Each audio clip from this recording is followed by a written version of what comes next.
everybody, and welcome back to another episode of Southern Woke. I'm Marina. And I'm Kaylin. And for all of you watching at home, here's Banks. We all look a little Banks. Alright, well, we've got quite the episode for y'all today, but first we have an update from last episode. Kaylin, you want to tell them? I will let you do the honors. Okay. Well, Miss Ghislaine Maxwell, formerly known as Giraffe Maxwell here on Southern Woke, she has been found guilty of 5 of her 6 charges. So, if another Epstein-like thing doesn't happen again, she will serve the rest of her life in jail.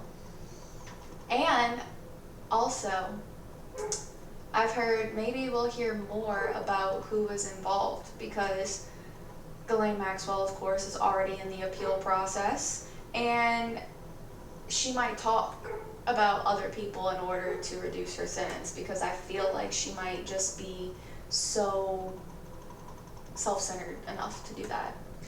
I feel like she would too, but would they even reduce her sentence that much? Maybe she's a already decade. so much older. Let's give her a decade off. She'll still probably die. She's already 60. But I'm just glad that she's guilty and she's going her ass to prison, and I hope the appeals goes horribly for her. Horrible. Alright, y'all, and the day that this episode is coming out is New Year's Day, so Happy New Year's, everybody. And if we didn't get to tell y'all already, Merry Christmas or Happy Holidays. Yeah, whatever you celebrate, as long as you're just having a great old time living life and not getting COVID, I support it. Not getting COVID. I know, it's crazy right now. It really is. Another all-time high, which, how many more times do we have to break the record for this to be over? And then, is your work right now where 5 or more people are out of COVID and you're so short-staffed? No, only because we only have 5 employees anyway. We're not. But oh my God. I know all my friends' works are so bad right now. I know all you average Americans like me that are out there working jobs, in retail, restaurants, whatever it may be. I feel your short-staffed pain from all these motherfuckers getting COVID. I feel it. Oh, yeah, well, all the customers don't feel it or understand it whatsoever, because they're still just as awful as tell your moms to stop being Karens, please. Please, for the love of God. Okay, let's get into our topic today.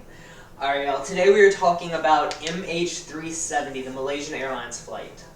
Yes, and do y'all remember that? Y'all remember that big-ass plane that went missing and then kind of people stopped talking about it because that's what Malaysia wanted us to do, basically? I am so glad that right off the back your team lets blast Malaysia, because I am the same way about this. I'm glad we're on the same page. Yeah, F Malaysia for that. That is such a toddler thing to do. You don't want to admit guilt or responsibility, so just sweep it under the rug, literally. It never happened. But we're here to tell y'all what we think really happened, because I think there is enough evidence out there to support some kind of conclusion that this plane didn't just disappear, basically. And, I don't know, I think one of the craziest things about this is the fact that we just kind of all, I don't want to speak for everybody, but definitely myself, just kind of, forgot about this whole thing. I know. You hear every now and then, but, looking into it when it's, the focus of your research, all of the little intricate details that paint a whole different picture of what really happened, and it's kind of just wild. I don't know. Nothing like this has ever happened in, aviation history, still. Aviation history, good vocabulary. I know. I feel like I'm on one today. I'm kind of perky, talkative. I know, right? I feel that. Alright, so the Flight 370 took off from the, I am going to say this wrong, I even heard them when they said it on the videos, it's Kuala Lumpur Airport. Kuala Lumpur. I swear they made it sound like a G. Okay, y'all, it's Kuala. International Airport, and it was en route to Beijing Capital International Airport, where it was expected to arrive at 6:30. Yes, and this was a very routine flight. There was one that left, or did this flight 2 times a day, back and forth from these airports. So this was nothing unusual, just a routine flight. But yeah, let's talk about who was in the cockpit that day. Yeah, let's do that. Okay, so we have Farik Hamid, who was the co-pilot, and apparently he was flying the airplane at takeoff. He was 27 years old, and this was his last training flight for him. He would soon be fully certified at his 2,700 hours of flight time. His trainer was the pilot in command, Zahari Ahmad Shah, who was 53 and one of the most senior captains at Malaysia Airlines with 18,000 hours of flight time. He even had his own Microsoft's flight simulator in his home that he played on all the time, and he often posted to online forums about his hobby. So like, this dude, like, life equals pilot. And that flight simulator you just talked about, he actually designed it himself. That's wild. Like, It's that's insane. commitment. And boy, did it have an eerie demise, that machine. Yes, it did. I know. Well, on the plane that day, there were 10 flight attendants. They were all Malaysian, and they had 227 passengers to care for, with a total of 239 people altogether, including the pilots. Most of the passengers were Chinese. I think there was like 150 of them. Of the rest, 38 were Malaysian, and in descending order, the others came from Indonesia, Australia, India, France, 3 Americans, 2 Iranians, and then we had some Ukraine, Canada, New Zealand, the Netherlands, Russia, and Taiwan. But what was interesting was these 2 Iranian men on board. Of course, they did background checks on everyone when the plane went missing, because I feel like after 9/11, plane bad equals terrorists. So they saw these 2 Iranian men were on board, and one was 19, the other was 29, and they boarded the flight with stolen Hungarian and Italian passports that they bought in Malaysia, but they were just trying to simply go to Germany and like get away from their government or some shit. Like, they were not deemed as terrorists in this situation. Another guy that was on the flight was a 50-year-old Richard Wood, who was an IBM executive from America. And the only other like interesting person with a background that I could find was a martial arts specialist, Jung Chu, who joined the crew of the Netflix series Marco Polo that was filming in Malaysia at the time. So, those were some of the people on board. I got to see like a really cool visual, and I'm sure you've seen it too, of, actually we'll save that for a little bit later in the conversation. Okay. Okay, vibings. Well, that day, Captain Zahari handled the radios, and his transmissions were a bit unusual. At 1:01 a.m., he radioed that they had leveled off at 35,000 feet, which is an unnecessary report in radar-surveilled airspace, where the norm is just to report leaving an altitude, not arriving at one. At 1:08, the flight crossed the Malaysian coastline and set out across the South China Sea in the direction of Vietnam. And then 11 minutes later, as the airplane closed in on a waypoint near the start of Vietnamese air traffic, the controller at Kuala Lumpur Center radioed, Malaysian 370, contact Ho Chi Minh 120.9, good night. And then Zahari answered, good night, Malaysian 370. And he didn't read back the frequency as he should have, but the transmission sounded normal. It was the last the world heard from MH370, and the pilots never checked in with Ho Chi Minh or answered any of the subsequent attempts to raise them. It's so eerie that the very last thing they heard was good night, Malaysian 370. I know. It's just so like looking back at all the research I did, like, this all seems so calculated. Very calculated. But for why is like the main question, I guess. We'll get there. We still have a whole story to tell y'all. Okay. So primary radar relies on simple, raw pings off of objects in the sky. Air traffic control systems use what's known as secondary radar, which depends on a transponder signal that's transmitted by each airplane and has richer information like the airplane's identity and altitude. 5 seconds after MH370 crossed into Vietnamese airspace, The symbol representing its transponder dropped from the screens of Malaysian air traffic control, and 37 seconds later, the entire airplane disappeared from secondary radar, and the time was 1:21 a.m., 39 minutes after takeoff. Let's talk about these transponders real fast because they're the stupidest thing ever. So, the pilot who is flying the plane can turn the transponder off and cause them to lose signal. Like it's easy. It's not that difficult to do. And they have a backup transponder in case the first one goes off, but it isn't set up in a way to where like when the first one fails, the second one pops in. Mm-hmm. So, like if the first one goes out, you have to manually do it. So let's say there was somebody on the plane that wanted them to lose signal. Easily you could just do it, and I disagree with that. It's like there's like people like in business today, like even not in planes, like their cars and stuff for their business, they have like GPS things in it that you can't turn off just as a safety thing. So why like are our airplanes not made in a way where like we can track them in some form, shape, or way? Like, that's very weird to me. I know. Maybe with planes it's because like I feel like the fallback is, oh, if anything happens we have the black box. Yes. I don't know. Which that's like good luck finding it. Which I know it's like supposed to float and everything. Like it's indestructible basically is what it's designed for. But we still haven't found this one. I didn't even know what a black box was until I started this today. I think I've only known about black boxes because of the absurd amount of movies I've seen with plane crashes. Yeah. Plane crashes are just such like a scary image anyway. I know, y'all, not too long ago, Louisiana had its very own helicopter crash, and then like a week before that, a plane had crashed on the interstate. Oh, I remember that. Yeah, I don't think it like crashed, it kind of like had to land on the interstate, but like it's kind of scary how these things just fall out of the sky on the regular. Yep. And then R.I.P. Kobe, like these things happen all the time, man.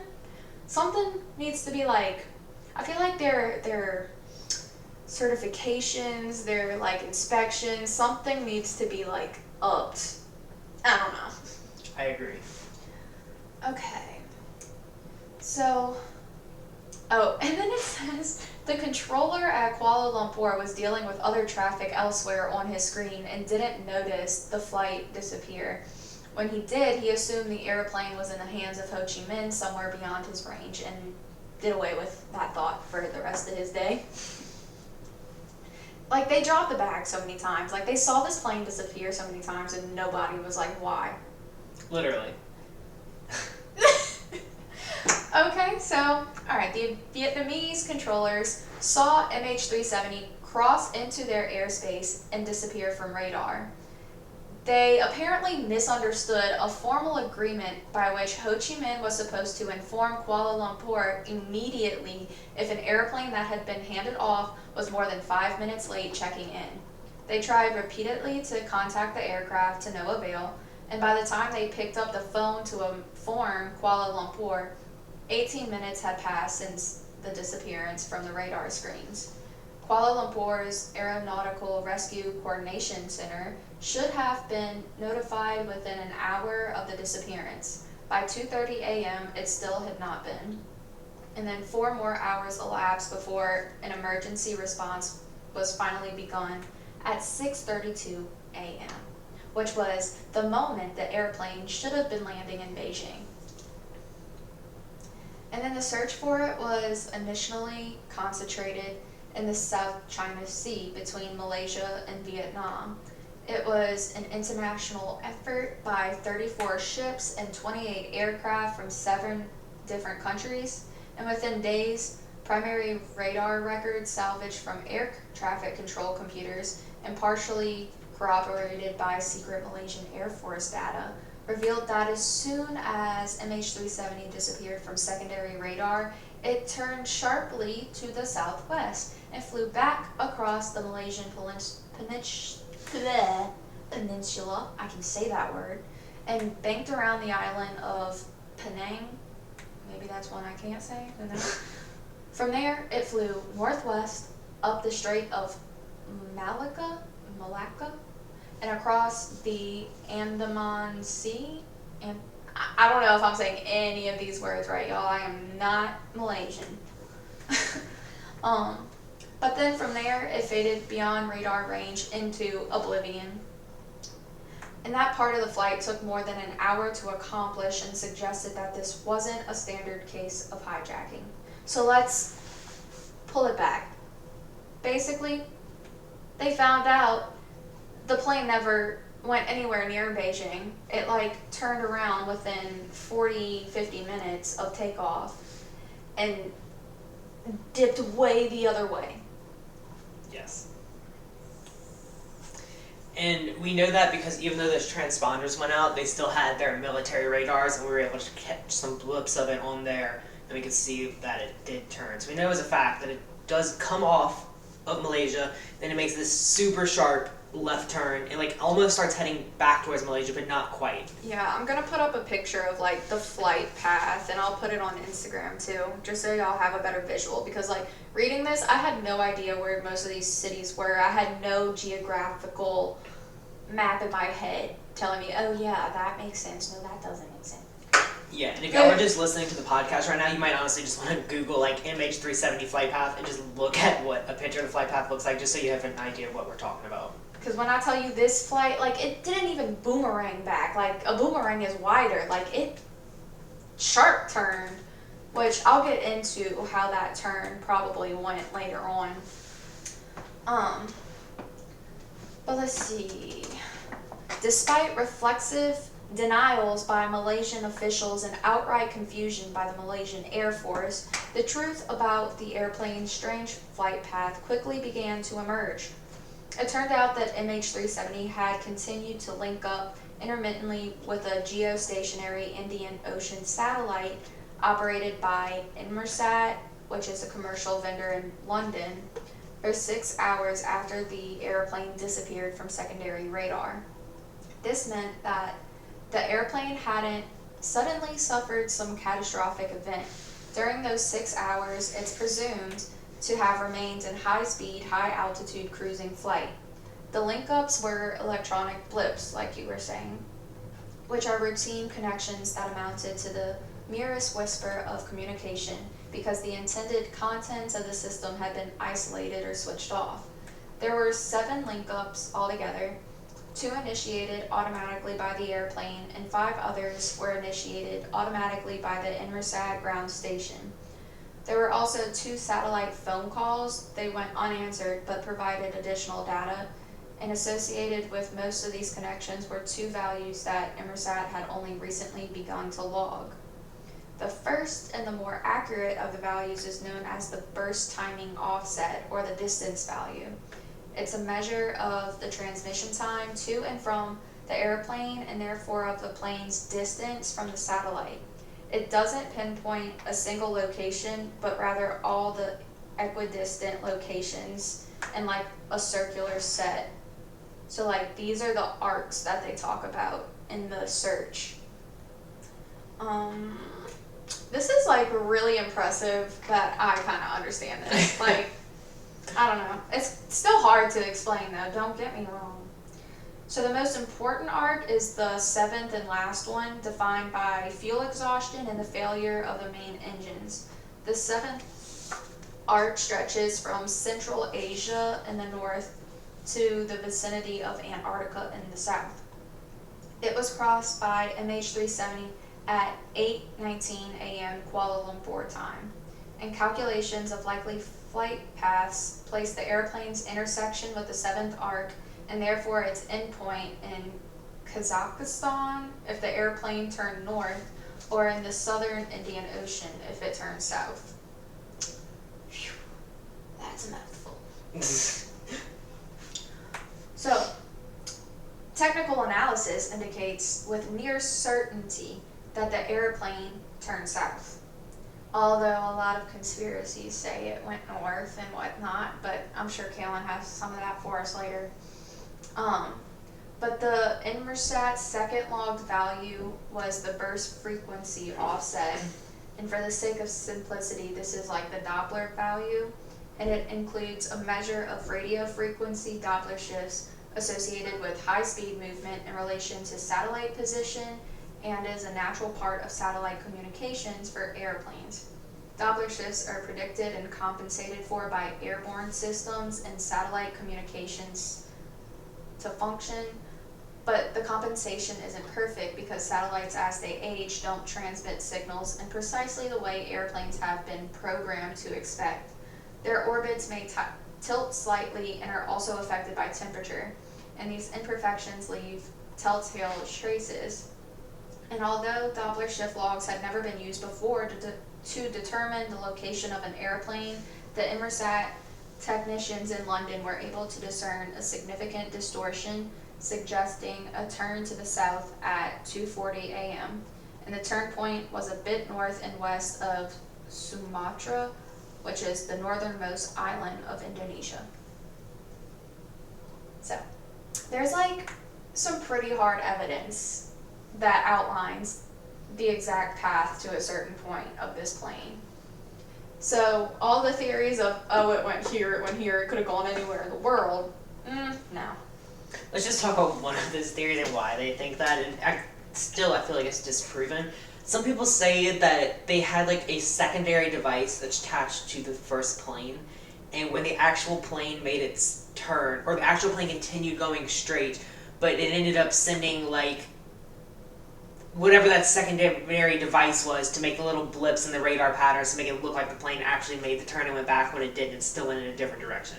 That was like the most quoted theory about the direction of the plane that I heard. Spy movie shit. Exactly, and like why? Like what would be the point of that? Yeah, it doesn't make sense. Yeah. So I'm not even giving that any credit. Maybe there's another one out there that makes it sound even more like reasonable, but I feel like if you got any kind of technical person with a weird profession expertise to say like, oh, it could have happened and this is how, it's gonna sound kind of legit. But when you look at what the radar and what like all these scientific things that I'm throwing out that I barely can like make sense in my brain of, it makes sense though. yeah. I don't know. Whew. So after 6 hours, the Doppler data indicated a steep descent, as much as 5 times greater than a normal descent rate. Within a minute or two of crossing the 7th arc, the plane dived into the ocean, possibly shedding components before impact. Judging from the electronic evidence, this was not a controlled attempt at a water landing, which a lot of people thought the pilot could have done a water landing and saved everybody, but this, after seeing this radar evidence, was not the case. The airplane must have fractured instantly into a million pieces, but no one knew where the impact had occurred, much less why. So, less than a week after the disappearance, the Wall Street Journal published the first report about the satellite transmissions, indicating that the airplane had most likely stayed aloft for hours after going silent. The Malaysian officials eventually admitted that it was true, which is so sad that you have to do in the first place. Why couldn't you just tell it as it is from the get-go, Malaysia? The Malaysian regime was said to be one of the most corrupt in the region and was also proving itself to be secretive and unreliable in its investigation of the flight. Accident investigators dispatched from Europe, Australia, and the US were shocked at the disarray they encountered. And then I Googled just to see how corrupt is Malaysia. I don't know. According to a 2013 public survey in Malaysia by Transparency International, a majority of the surveyed households perceived Malaysian political parties to be highly corrupt. A quarter of the surveyed households consider the government's efforts in the fight against corruption to be ineffective. So, their own people don't like them. Okay, are we surprised?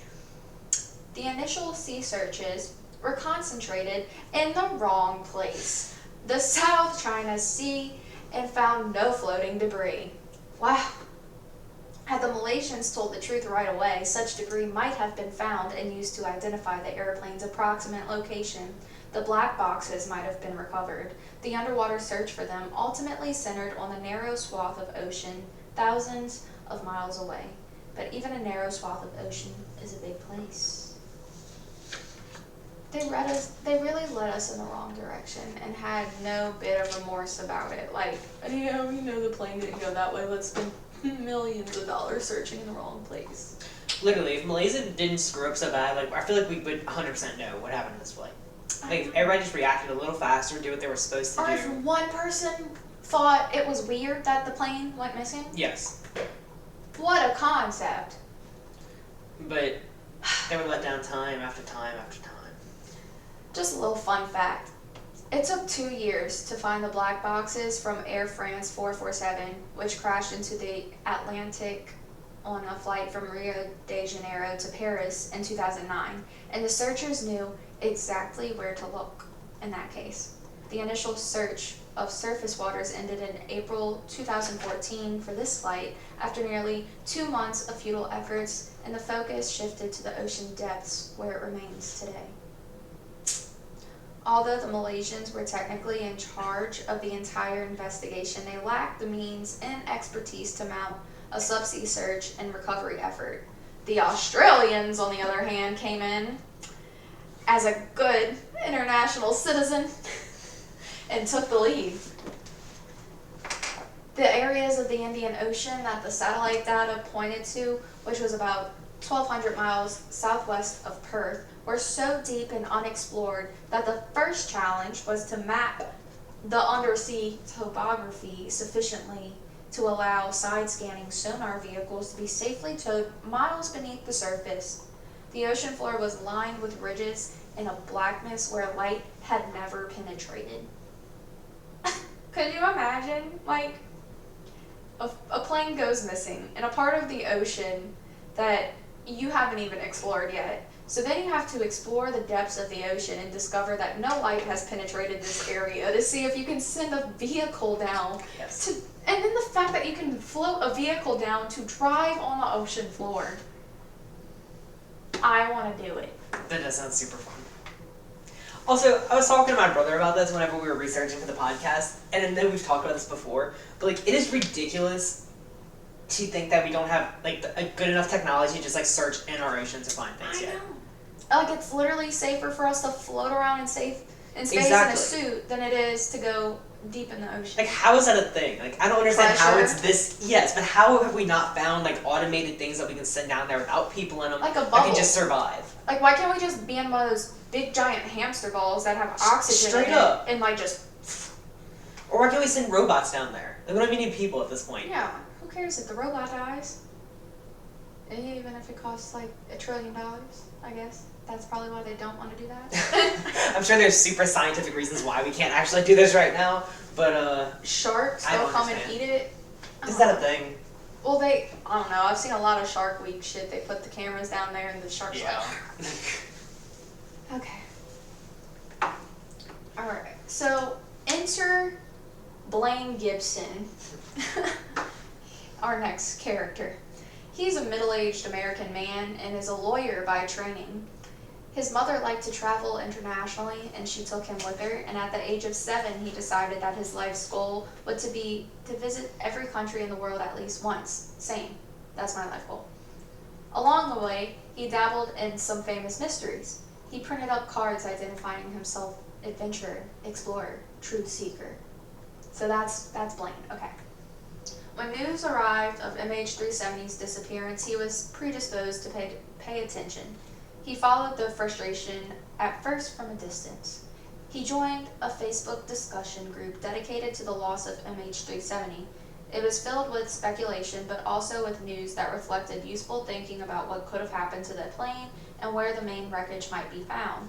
He began to wonder whether debris from the airplane might someday simply wash up on a beach somewhere.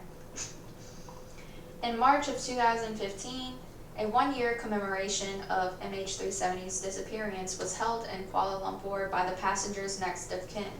The purpose was to grieve collectively, but also to maintain pressure on the government of Malaysia to provide explanations. Hundreds of people attended, many from China. The principal speaker was a young Malaysian woman named Grace Nathan, whose mother had been on the flight. Afterward, Gibson, approached Nathan and asked whether she would accept a hug from a stranger. And she did, and they became friends. That's so sweet. Gibson left the commemoration determined to help by addressing a gap that he had perceived, which was the lack of coastal searches for floating debris. The the official investigators, primarily Australian and Malaysian, were heavily invested in their underwater search. Because for some reason they thought they were just going to find this whole damn plane underwater. Yeah, like it all just sitting together, like in a nice little neat plane shape. That doesn't make sense. So July 29th, 2015, about 16 months after the airplane went missing, a beach cleanup crew on the French island of Reunion, which I feel like that's the American pronunciation. There's an accent mark in there. Like, is it Reunion? I don't know. We're just going to call it Reunion. They came upon a torn piece of airfoil about 6 feet long that seemed to have just washed ashore. The foreman of the crew, Johnny Bigue. That kind of rhymes. The foreman No, of the it doesn't. The foreman of the crew, Johnny Bigue. Oh, okay. I thought If you were that's saying like how you Johnny and Bagu. No! I was like, what are you talking about? Okay, gotcha. Okay. He realized that it might have come from an airplane, but he had no idea which one. He called a local radio station with the news, and it was quickly determined to be a part of a Boeing 777, a control surface called a flaperon that's attached to the trailing edge of the wings. Examination of serial numbers showed that it had come from MH370. Here was the necessary physical evidence that the flight had ended violently in the Indian Ocean, somewhere still unknown and thousands of miles to the east of Reunion. The families of those aboard the airplane had to surrender any fantasies that their loved ones might still be alive. I remember for a long time, I think, I kind of had this idea, and maybe I wasn't the only one, that like these people just like landed on an island, and I don't know, we all just pictured them surviving in the forest until someone rescued them. Because that's what it seemed like. I don't know, maybe I just watched Lost too much. I don't know. Yeah. Anyways. Can you imagine being those family members, like, and you're, like, I don't know, I was thinking about this earlier, like, imagine if I went and got on a plane, like, you knew I was going on vacation or I was flying back somewhere, and then, like, my plane just never landed. You had no idea whatever happened to me, but, like, Bro. all your family members, like, you're just, like, gone. There's no answers, like, for you. Like, that's so heartbreaking. I saw a press conference from when the Beijing government had found out about the plane, like, being destroyed, so they knew they were all dead. And the second that they, like, told the family members, like, everybody in that press conference was crying on the ground. Like, it was the most heartbreaking scene I've ever seen. Like, it's so awful. I don't know. That's probably why I've never been on a plane before. You've really never been on a plane? I think we've talked about this. I've always wanted to, because to me it's kind of like a roller coaster. I don't know. I just want to know what it feels like. But at the same time, kind of glad I've never been in the position to be on one. But I feel like that time of my life is coming to an end now, because I want to travel. Yeah. So planes are gonna have to be a thing. I just hope all my pilots have had background checks. Yeah, I don't think they're not that bad. Okay. Why is there always an ice cream truck coming by every time we record an episode? Obviously, the man keeps his schedule. I saw one in Arkansas too, but that one looked a lot sketchier than this one. And like, it was so funny because the people I was with in Arkansas, one of them was like, "Oh yeah, it's like two sisters that drive it." And like, I looked at the van, and the ice chest in there looked like something you would literally dump a dead body into. And I'm like, I'm not a fan. I'm not a fan. You get an ice cream out of the same place that like an arm is like reaching out. Exactly. Like, okay, back to the plane.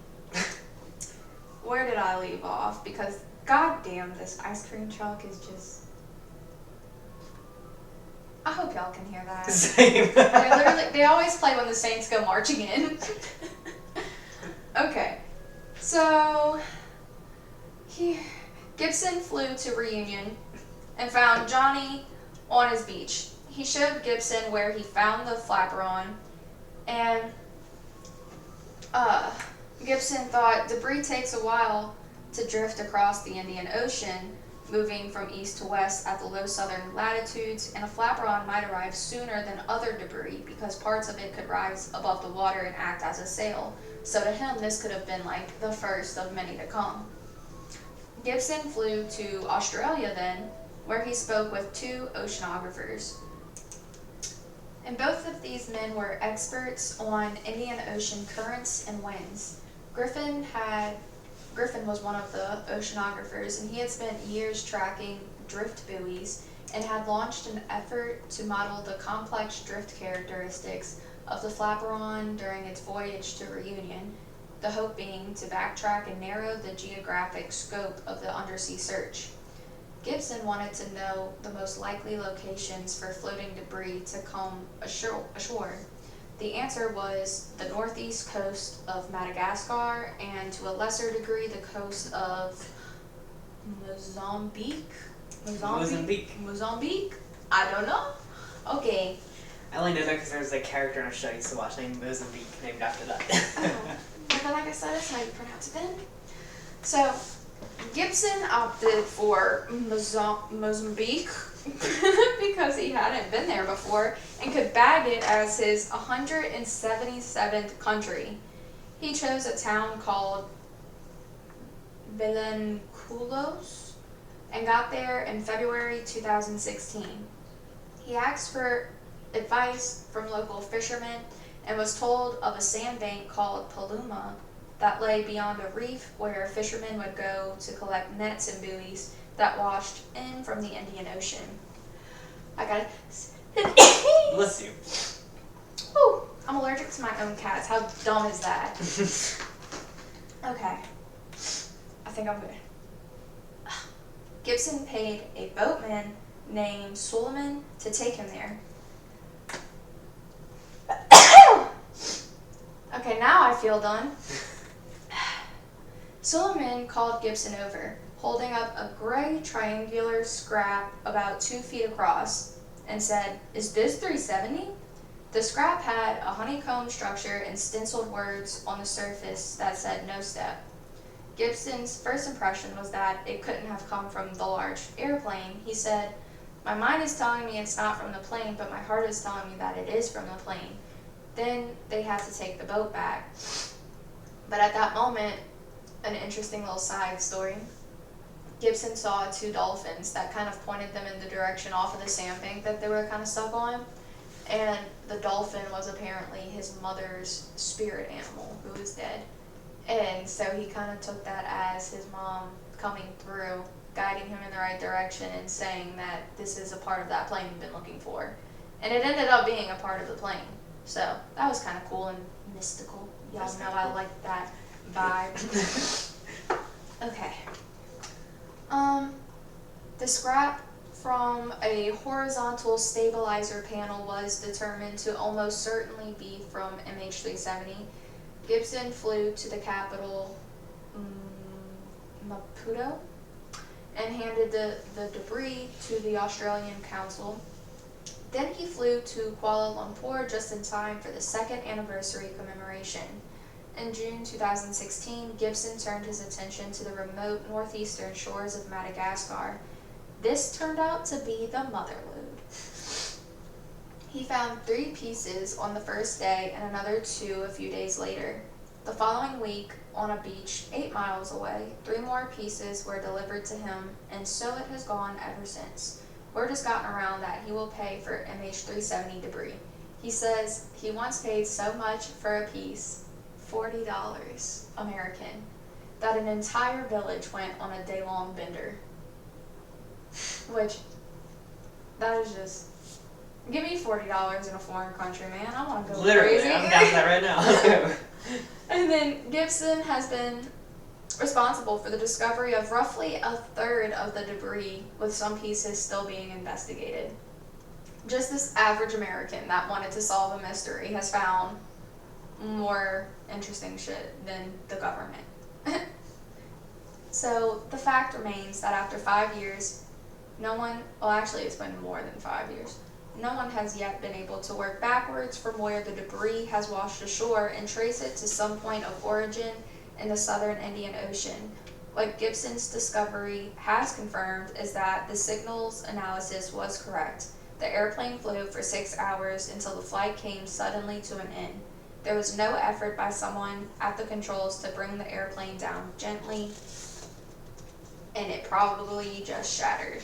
There's still a chance of finding the equivalent of a message in a bottle, a note of desperation scribbled by someone in their last moments on the doomed airplane, but probably not going to happen. 3 official investigations were launched in the wake of MH370's disappearance.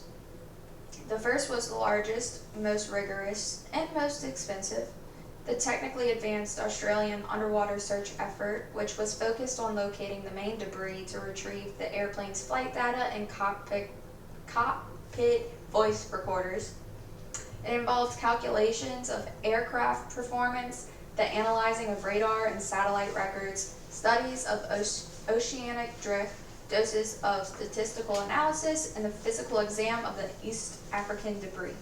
It required heavy maritime operations in some of the world's roughest seas. Assisting the effort was a collection of volunteer engineers and scientists who found one another on the internet, called themselves the Independent Group, and collaborated so effectively that the Australians took their work into account and ended up formally thanking them for their insights, which has never been done in such an international investigation.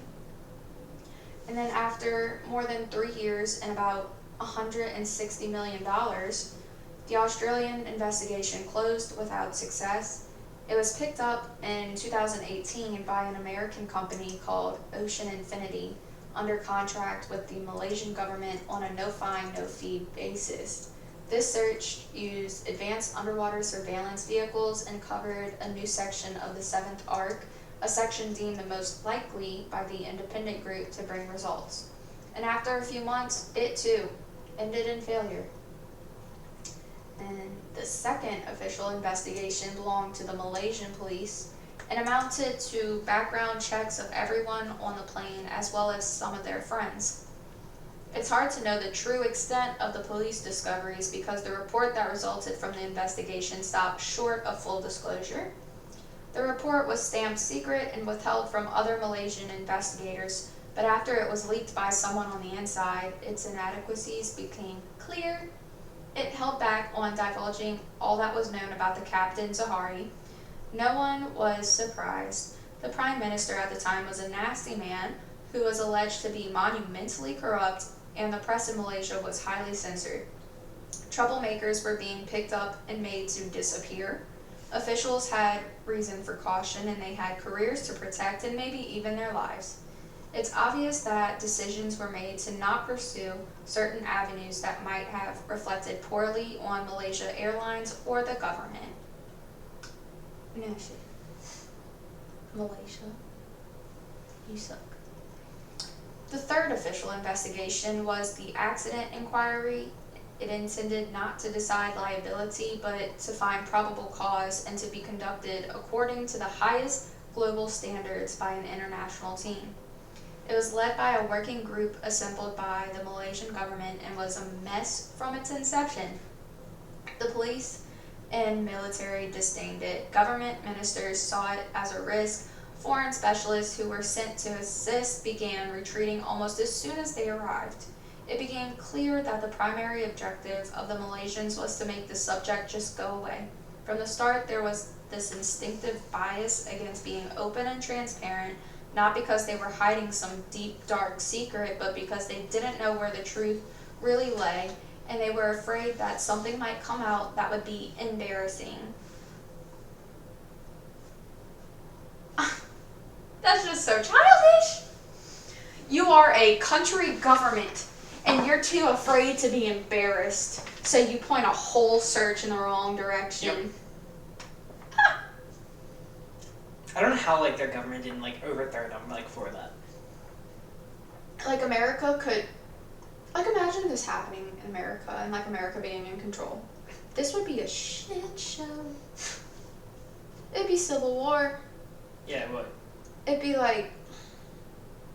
end of the world, probably. I don't know, America scares me. I'm one more world disaster and we might need bunkers. We might need them. In the end, the investigation produced a 495-page report. Nothing in the report was of technical value since Australian publications had already fully covered the relevant satellite info and ocean drift analysis.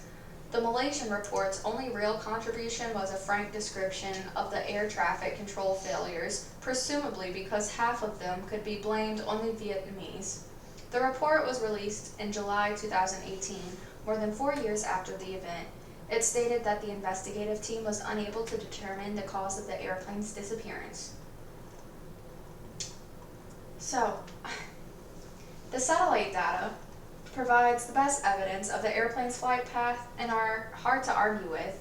All sorts of theorists have made claims amplified by social media that ignore the satellite data and in some cases also the radar tracks, the aircraft systems, the air traffic control record, the physics of flight, and the basic contours of planetary geography.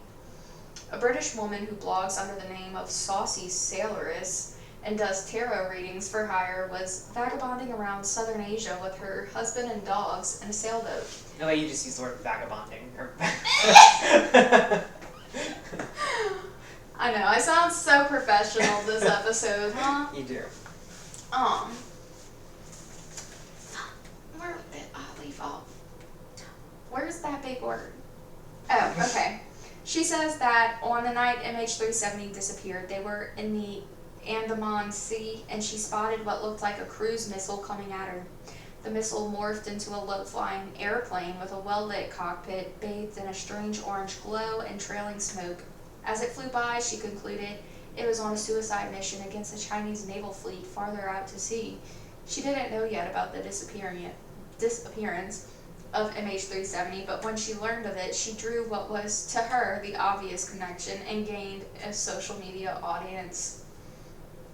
Then we have the Australian man who has been claiming for years to have found MH370 by means of Google Earth in shallow waters and intact. He has refused to disclose the location while he works on crowdfunding an expedition. I found the plane, but I'm not yeah, that is tell you. so stupid. Come on. On the internet, you will find claims that the airplane has been found intact in the Cambodian jungle, that it was seen landing in the Indonesian river, that it flew into a time warp, that it was sucked into a black hole, that it was flying off to attack an American military base on Diego Garcia before getting shot down. A recent online report that Captain Zahari had been discovered alive and was laying in a Taiwanese hospital with amnesia won sufficient acceptance that Malaysia angrily denied. Malaysia's so childish. I know. And then a New York-based writer named Jeff Wise has hypothesized that one of the electronic systems on board the plane may have been reprogrammed to provide false data, indicating a turn south into the Indian Ocean when in fact the airplane turned north towards Kazakhstan in order to lead investigators astray. He calls this the spoof scenario and has elaborated extensively on it. He proposes that the Russians might have stolen the plane to create a distraction from the annexation of Crimea, which was then underway. An obvious weak spot in the argument is the need to explain how, if the airplane was flown to Kazakhstan, all the wreckage ended up in the Indian Ocean. Wise's answer was that it was planted. Was that what? That the evidence was planted on the beaches. So, in truth, a lot now can be known with certainty about the fate of MH370. First, the disappearance was an intentional act. It's conceivable that the known flight path, accompanied by radio and electronic silence, was caused by a combination of system failure and human error. Computer glitch, control system collapse, squall lines, ice, lightning strike, bird strike, meteorites, volcanic ash, mechanical failure, sensor failure, instrument failure, radio failure, electronical failure, fire, smoke, explosive. All of these things, not even an act of God can explain the flight path. I like that. Okay. When I first saw the flight path, my first thought was what if he needed to get back somehow and try turning the plane around? There were so many airports in the nearby areas that if he had to go back and land, there were so many places he could have. Yeah, true. So that's out the picture. So Second, that we know, despite theories to the contrary, control of the plane wasn't seized remotely from within the electrical equipment bay, a space under the forward galley. Control was seized from within the cockpit. This happened in the 20-minute period from 1:01 a.m. when the airplane leveled at 35,000 feet to 1:21 a.m. when it disappeared from secondary radar. During that same period, the airplane's automatic condition reporting system transmitted its regular 30-minute update via satellite to the airline's maintenance department. It reported fuel level, altitude, speed, and geographic position and indicated no anomalies. Its transmission meant that the airplane's satellite communication system was functioning at that moment. And third, by the time the airplane dropped from the view of secondary radar, it's likely, given the implausibility of two pilots acting in concert, that one of them was incapacitated or dead, or had been locked out of the cockpit. Primary radar records later indicated that whoever was flying MH370 must have switched off the autopilot because the turn the airplane then made to the southwest was so tight that it had to have been flown by hand. Circumstances suggest that whoever was at the controls deliberately depressurized the plane at about the same time, much if not all of the electrical system was deliberately shut down. The reasons for that shutdown aren't known, but one of its effects was to temporarily sever the satellite link. An electrical engineer in Boulder, Colorado named Mike Exner, who's a prominent member of the independent group, has studied the radar data extensively. He believes that during the turn, the airplane climbed up to 40,000 feet, which was close to its limit. During the maneuver, the passengers would have experienced some G-forces. Exner believes that the reason for the climb was to accelerate the effects of depressurizing the airplane, causing the rapid incapacitation and death of everyone in the cabin. An intentional depressurization would have been an obvious way and probably the only way to subdue a potentially unruly cabin in an airplane that was going to remain in flight for hours to come. In the cabin, the effect would have gone unnoticed, but for the sudden appearance of the drop-down oxygen masks and perhaps the cabin crew's use of the few portable units of similar design. None of those cabin masks are intended for more than about 15 minutes of use during emergency descents to altitudes below 13,000 feet. They would have been to no value at all cruising at 40,000. The cabin occupants would have become incapacitated within a couple of minutes, lost consciousness, and gently died without any choking or gasping of air. Isn't that cool? Because okay, that is not cool. Let me not say that. Whenever I thought about them dying from depressurization, I thought about this absolutely awful, them choking, not being able to breathe thing. But it's really not like that. They kind of just passed out. I know, that's so weird. If you have to die on a plane, at least there was no pain or anything. I know. That's just so crazy that this dude was probably flying this plane for 6 hours with 200 plus dead people in there. That's morbid. That is morbid. Whew. So this scene would have been dimly lit by the emergency lights, with the dead belted into their seats, their faces nestled in the worthless oxygen masks dangling on tubes from the ceilings. The cockpit was equipped with 4 pressurized oxygen masks linked to hours of supply. Whoever depressurized the airplane would just have to simply put one on. On primary radar, it appeared that an unidentified blip approaching the island of Penang at nearly 600 miles an hour. The mainland nearby is home to Butterworth Air Base, where a squadron of Malaysian F-18 interceptors is stationed, along with an air defense radar not that anyone was paying attention. Basically saying there was a whole military air base there that weren't paying attention to what was on their radar. According to a former official, before the accident report was released last summer, or whatever summer this article was written in, Malaysian Air Force officers demanded to review and edit it. In a section called Malaysian Military Radar, the report provides a timeline suggesting that the air defense radar had been actively monitored that the military was well aware of the identity of the aircraft and that it purposefully didn't pursue to intercept the aircraft since it was friendly and didn't pose any threat to national airspace security. The question is then, if the military knew the airplane had turned around and was flying west, it then allowed the search to continue for days in the wrong body of water to the east. Malaysia doesn't make sense. That's the answer right there. For all of its expensive equipment, the Air Force had failed at its job and couldn't bring itself to admit the fact. In an Australian TV interview, the former Malaysian defense minister said, "If you're not going to shoot it down, what's the point in sending an interceptor up?" Well, for one thing, you could have positively identified the airplane, which at this point was just a blip on your primary radar, and you could also look through the windows to see who was flying it. What a concept. So, at 1:37 a.m., MH370's regularly scheduled 30-minute automatic condition reporting system failed to transmit. We now know that the system had been isolated from any satellite transmission, something easily done from within the cockpit, and therefore could not send out any of its scheduled reports. And at 1:52 a.m., half an hour into the diversion, MH370 passed just south of Penang Island, made a wide turn west, and headed northwest up the Strait of Malacca. As the airplane turned, the first officer's cell phone registered with a tower below.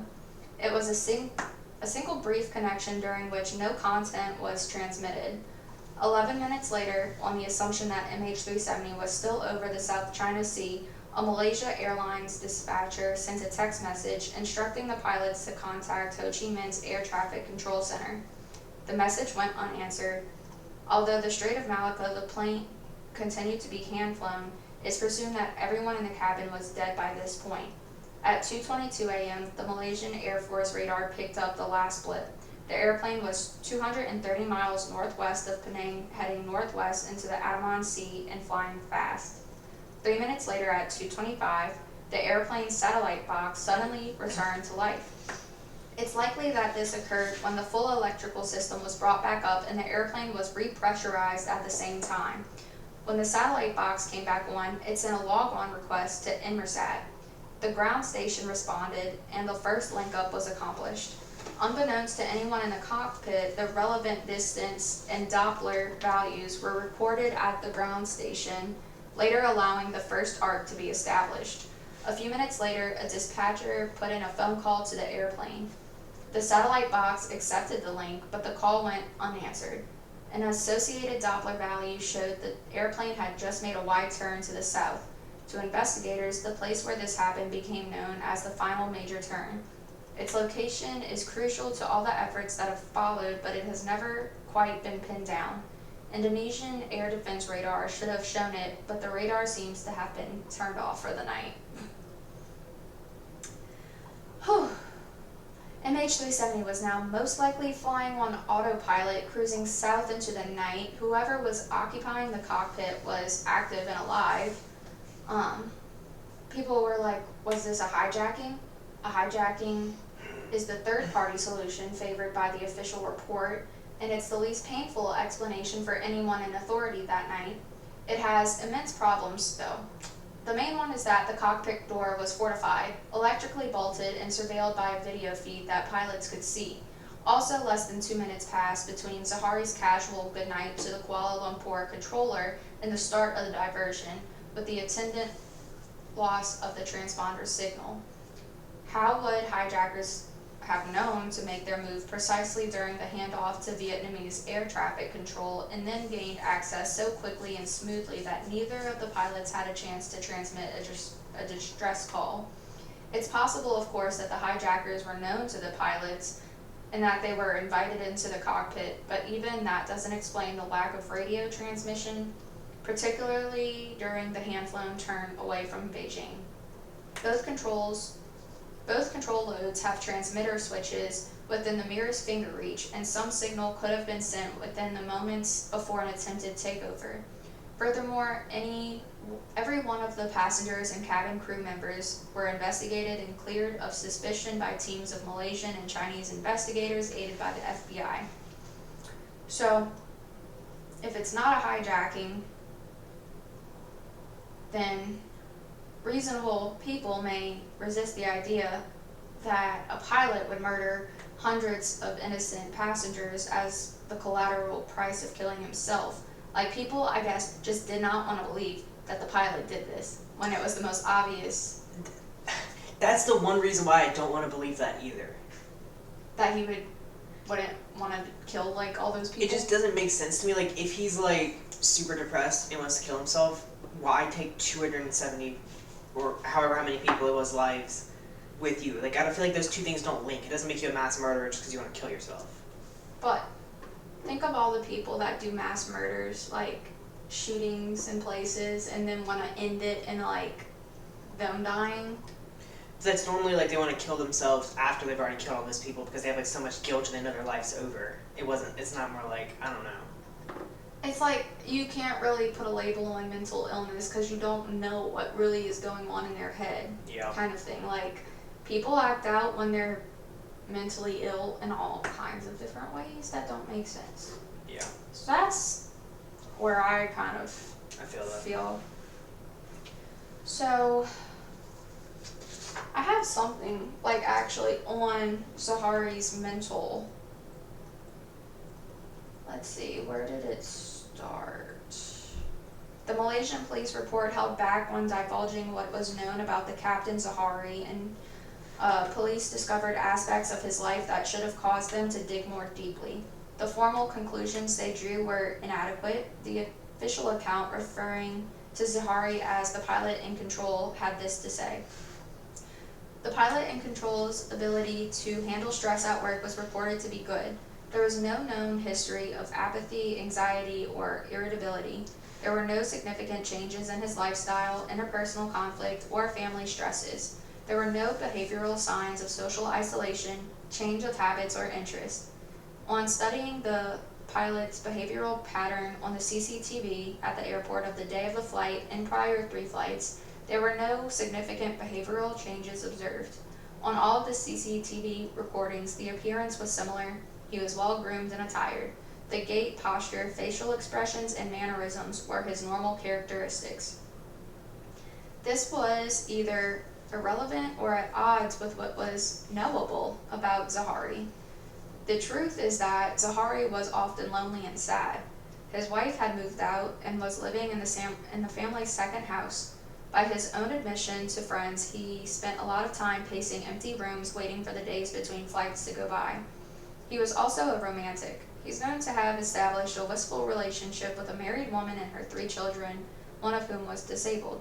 Zahari seems to have become somewhat disconnected from his earlier well-established life. He was in touch with his children, but they were grown and gone. The detachment and solitude that can accompany the use of social media, and Zahari used social media a lot, and it probably didn't help. There's a strong suspicion among investigators that the aviation and intelligence communities that he was clinically depressed. If Malaysia were a country where in official circles the truth was welcome, then the police portrait of Zahari as a healthy and happy man would come with some weight. But Malaysia wasn't such a country, and the official omission of evidence to the contrary only adds to all the other evidence that Zahari was a troubled man. Forensic examinations of Zahari's simulator by the FBI revealed that he experimented with a flight profile roughly matching that of MH370, a flight north around Indonesia, followed by a long run to the south, ending in fuel exhaustion over the Indian Ocean. Malaysian investigators dismissed this flight profile as merely one of several hundred that the simulator had recorded. That's true as far as it goes, which isn't far enough. Victor Inanello, an engineer and entrepreneur in Roanoke, Virginia, who has become another prominent member of the independent group, has done extensive analysis of the simulated flight and underscores what the Malaysian investigators ignored. Of all the profiles extracted from the simulator, the one that matched MH370's path was the only one that Zahari didn't run as a continuous flight. In other words, taking off on the simulator and letting the flight play out hour after hour until it reached a destination airport. Instead, he advanced the flight manually in multiple stages, repeatedly jumping the flight forward and subtracting the fuel as necessary until it was gone. And Anello believes that Zohari was responsible for the diversion, given that there was nothing technical that Zohari could have learned by rehearsing the act on a game like Microsoft consumer product. He suspects that the purpose of the simulator flight may have been to leave a breadcrumb trail to say goodbye. Referring to the flight profile that MH370 would follow, in Anello said of Zohari, it is as if he was simulating a simulation. Without a note of explanation, Zohari's reasoning is impossible to know, but the simulator flight cannot easily be dismissed as a random coincidence. Isn't it so weird that he flew like that exact path on the simulator like right before? I feel like to me that is just the he did it Yeah, that's part. like the proof. Like, why did this have to become such a huge conspiracy? At the end of the day, this was a tragedy and a lot of people lost their family members, but Malaysia wanted to be immature and not admit guilt. This could have just been a simple, this pilot went rogue. Yeah. And the conspiracy of MH370 wouldn't have to be a thing. Because, like, if you think about it, these people with the families on board are gonna die with the big looming conspiracy of the missing Malaysian flight. But really, this is if this information is all true. Yeah. Because what if government on top of government is just cover up on top of cover up? That's another thing I thought, like, it's such an easy scapegoat to say mental illness anytime something goes bad and blame it all on the pilot, but, like, what if that wasn't what it was? Do you have any theories saying that? No, most of the theories that I have you actually, like, cover when you're talking. There is another one that's really weird. So there is a small chance, even though I'm going to go on record and say I don't believe this at all, but that Shakira and Pitbull may have predicted that this was going to happen 2 years before it happened. So, according to some sources, Okay. y'all know their song, wait, what's the name of it? Get It Started by Pitbull and Shakira. Do you know what song I'm talking about? Probably not. I steer clear of Pitbull. I hate Pitbull too. He's one of my all-time least favorite ever. But in the song, he makes the comment, he says, now it's off to Malaysia. 2 passports, 3 cities, 2 countries, 1 day. Which would make it sound like, doesn't sound like anything too crazy, but people that are fans of this theory, they say that what they're talking about with the 2 passports is the 2 stolen passports from the Iranian men? From the Iranian men. They say the 3 cities refer to the capital cities of Malaysia, China, and Vietnam, and the 2 countries are Malaysia and Vietnam. Furthermore, they assert to the lyrics where he says, no, you know how Pitbull speaks in Spanish in a lot of his songs, it says words don't make sense. It says something along the lines of like, no Ali, no Frazier, but now off to Malaysia.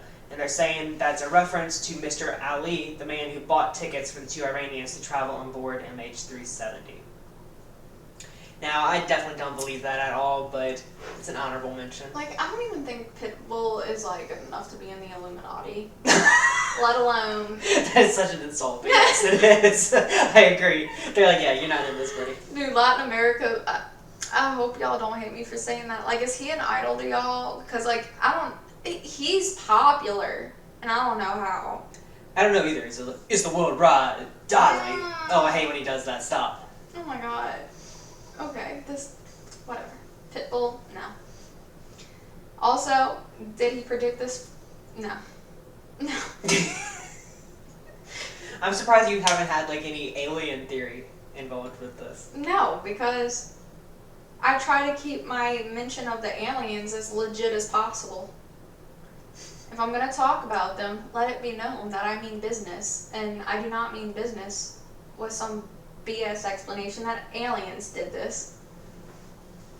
There's other theories that, like, there was a cyber attack and the entire plane got taken over, like, virtually, remotely, and then they turned it around. But, like, my thought is why? Unless there was somebody, like, super prolific on that plane that they wanted to kill without anybody else knowing, which the executive of IBM. Yeah. But, like... It's just, I think at the end of the day, it was just a very unfortunate I think it is suicide mission. And because he loved flying so much, maybe, is why he sent the world on this goose chase of why did he take this flight path. Like, maybe it was just as simple as that was the last bit of scenery he wanted to see before he died. And then there was like an Australian 60 Minutes thing I watched on YouTube, and they mentioned that Penang was like his birthplace or something, and radar indicates that like the plane like tilted to where he could view the city before he like took off and turned, and like it was him saying goodbye. It was very eerie, but I mean, it just makes sense in my head. I almost want to say that it's sad, but then when I also think the fact that he killed 270 people with him, then I don't really feel that bad. I know. I don't know. Yeah, that's the theory that I'm going to go with. If I have to choose... What the hell? Oh, fireworks. It's almost I definitely thought we were New getting Year's shot Eve. at. I was like, that's it. We said too much.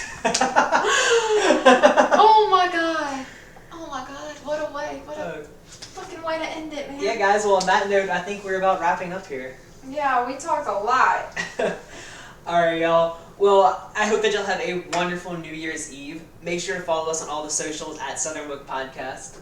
Yep, and you can follow me at Marina Renee on Instagram and Twitter. And me at Kaylin Ricardo. Alright, you guys. Y'all have a safe New Year's and go into the new year with good vibes. Yes, we're leaving 2021 and 2021. 2022 is going to be our good new year. Yeah, but don't be too basic, you know. We don't like that. Yeah, you're right. Oh, another firework. Okay, bye guys! Bye, y'all.